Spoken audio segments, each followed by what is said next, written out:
और मैं बताना चाह रहा हूँ कि जिन नाम निहाद सहाफ़ियों के बारे में मैं कहा, जो नाम निहाद एनजीओज़ के बारे में आपसे कह रहा था, पिछले 2 साल से मैं आपको बता रहा था कि ये लोग, इनका मकसद सिर्फ एक ही है कि कैसे आरएसएस के एजेंडे को हैदराबाद के पार्लिमानी हलक़े में लागू किया जाए। और आज आप देख रहे हैं कि इनके चेहरे बेनकाब हो रहे हैं। अब रमज़ान का मुबारक महीना आने वाला है। मेरी आपसे गुजारिश है कि अगर आप साहिब इस्तिताअत हैं, ज़कात निकालना चाह रहे हैं, सदका देना चाह रहे हैं, तो यकीनन ये आपका इख्तियार है। मगर आप याद रखिए कि आपके महल्ले में जो मदरसे हैं, जो बेवाएँ हैं, जो यतीम बच्चे हैं, आप पहले उनकी मदद करिए। ये नाम निहाद एनजीओज़ जो बोलेंगे हम हेल्पिंग कर रहे, फलां कर रहे, ये सिर्फ आरएसएस के एजेंट बनकर काम कर रहे हैं। इनसे दूर रहिए और मुझे इंशाअल्लाह यकीन है कि हम पहले से ज़्यादा मुत्तहिद होकर, हैदराबाद की पार्लियामेंट की सीट हो, औरंगाबाद हो, किशनगंज हो, या जिस जगह से मजलिस लड़ेगी, अल्लाह सुब्हाना व तआला इंशाअल्लाह मजलिस इत्तेहादुल मुस्लिमीन के उम्मीदवारों को बहैसियत रुकन पार्लियामान मुंतखब करेगा। और आप देख रहे हैं कि तरक्याती काम अंजाम दिए जा रहे हैं। मजलिस की नुमाइंदगी पर तेलंगाना के वज़ीर आला आए, मैं उनका शुक्रिया भी अदा किया कि वहाँ पर फाउंडेशन स्टोन डाला गया, जो एक हिस्सा जुबली बस स्टैंड से लेकर फलकनुमा तक रुका हुआ है, वो उसका उन्होंने इफ्तिताह किया। और फिर मजलिस ही की नुमाइंदगी पर जो एक लाइन डाली जा रही थी, एयरपोर्ट लाइन, जो एलबी नगर, नागौल एलबी नगर से होते हुए ओएसी हॉस्पिटल चंद्रायन गुट्टा से जा रही थी, तो मजलिस की नुमाइंदगी पर चंद्रायन गुट्टा में वहाँ पर एक बहुत बड़ा स्टेशन बनाया जाएगा, जो मैलारदोपल्ली से होते हुए फिर एयरपोर्ट जाएगा। तो ये मजलिस की कोशिशें हैं। रोड वाइंडिंग का काम के सिलसिले में भी हमारी कोशिश चल रही है। ये बात की इत्तला आप तमाम को देना था। अस्सलाम वालेकुम। सर 2024 का इलेक्शन आ चुका है और चुनाव आयोग की जानिब से कल जैसा रिजिग्नेशन दिया है, आप इसको क्या सोचते हैं? नहीं, बड़ा ताज्जुब है, ताज्जुब ख़ेज़ वाक़या है, बड़ा ही शॉकिंग है कि इलेक्शन कमीशन ऑफ इंडिया अपना शेड्यूल जारी करने वाला है 13 तारीख के बाद कभी भी, और उससे चंद दिन पहले इलेक्शन कमिश्नर साहब गोयल साहब अपना इस्तीफ़ा पेश करते हैं। तो इस पर नहीं मालूम क्या वजह है, क्यों उन्होंने इस्तीफ़ा दिया। और हमने मजलिस ने शुरू में ही हमने पार्लियामेंट में जब बिल लाया गया था चीफ इलेक्शन कमिश्नर के अपॉइंटमेंट का और इलेक्शन कमिश्नर का अपॉइंटमेंट का, मैंने खुलकर कहा था कि ये गलत तरीके से सुप्रीम कोर्ट के एक फ़ैसले के ख़िलाफ़ जाकर हुकूमत चीफ इलेक्शन कमिश्नर और इलेक्शन कमिश्नर को अपॉइंट कर रही है। यानी एक तो प्राइम मिनिस्टर होंगे उसमें, और दूसरी कमेटी के मेंबर होंगे एक मिनिस्टर, और तीसरे जो है लीडर अपोजिशन होंगे।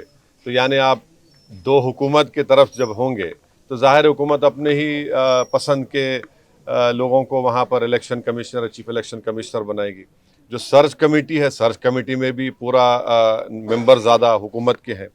तो ये बड़ा ही गलत क़ानून उन्होंने पास किया है।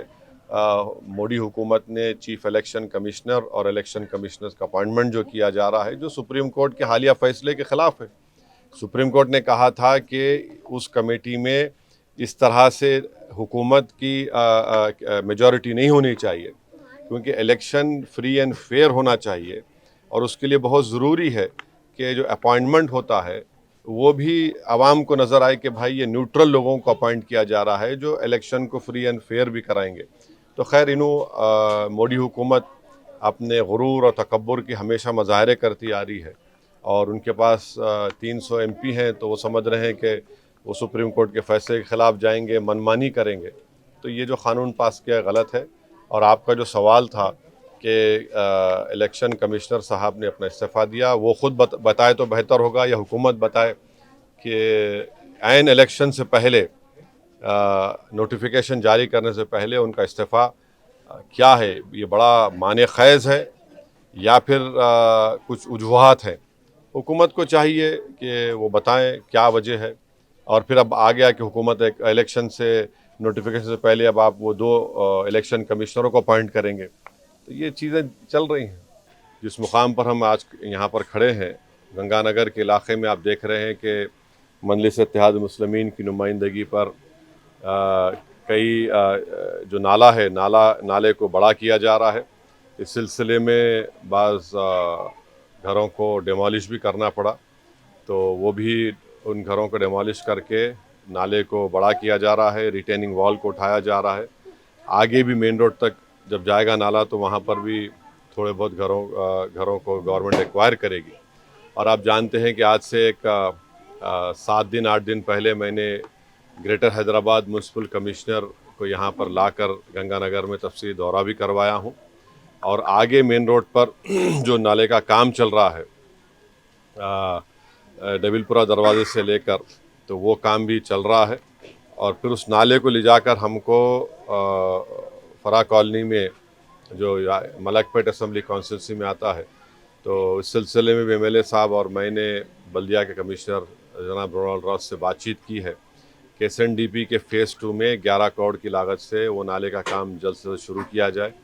तो कमिश्नर जीएचएमसी ने मुझे तयख़ुन दिया है कि इंशाअल्लाह ताला एसएनडीपी के फ़ेज़ 2 में उस काम को शुरू किया जाएगा। तो मजलिस इत्तेहाद मुस्लिमीन की जानिब से मजलिस इत्तेहाद मुस्लिमीन के तमाम अरकान असम्बली, सदर मुतमदीन, हमारे मोअज़्ज़िज़ अरकान और मुताल्लिक़ा रुकन असम्बली याक़ूतपुरा जनाब जाफ़र हुसैन मिराज साहब की बड़ी कोशिशें रही हैं। पिछले 4 महीने में आप देखते हैं कि जब से यहाँ पर मजलिस के एमएलए को आपने मुंतखब किया जाफ़र हुसैन मिराज साहब को, बहुत से तरक्याती काम अंजाम दिए गए। बल्कि मैं ये बात ज़िम्मेदारी के साथ कह सकता हूँ कि कम से 17 करोड़ की लागत से सिर्फ याक़ूतपुरा में नए सीवरेज लाइन के कामों का इफ्तिताह किया गया। वो काम या तो मुकम्मल हो चुके हैं या ज़ेर दौरान है या शुरू होने वाले हैं, जिसमें से 4 करोड़ मेरे एमपी फंड के तो मैं सिर्फ याक़ूतपुरा में दिया हूँ। यहाँ पे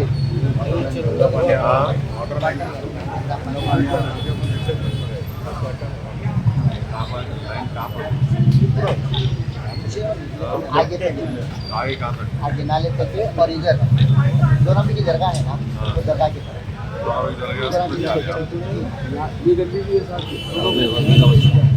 स्ट्रीट गाड़ी ना साथ गली माना लगता होगा इमाम बड़ा ज़्यादा आ रहा है।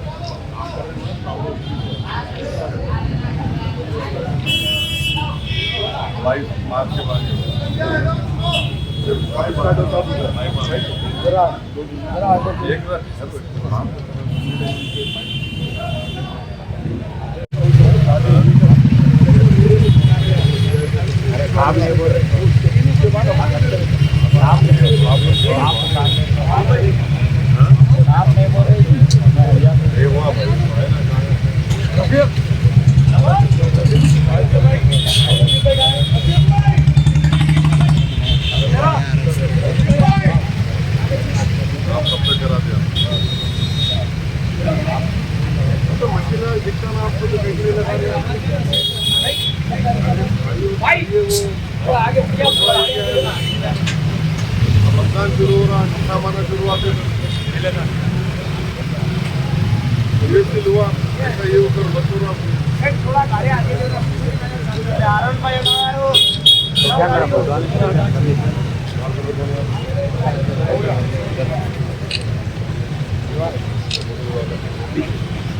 आदम साहब कहना आप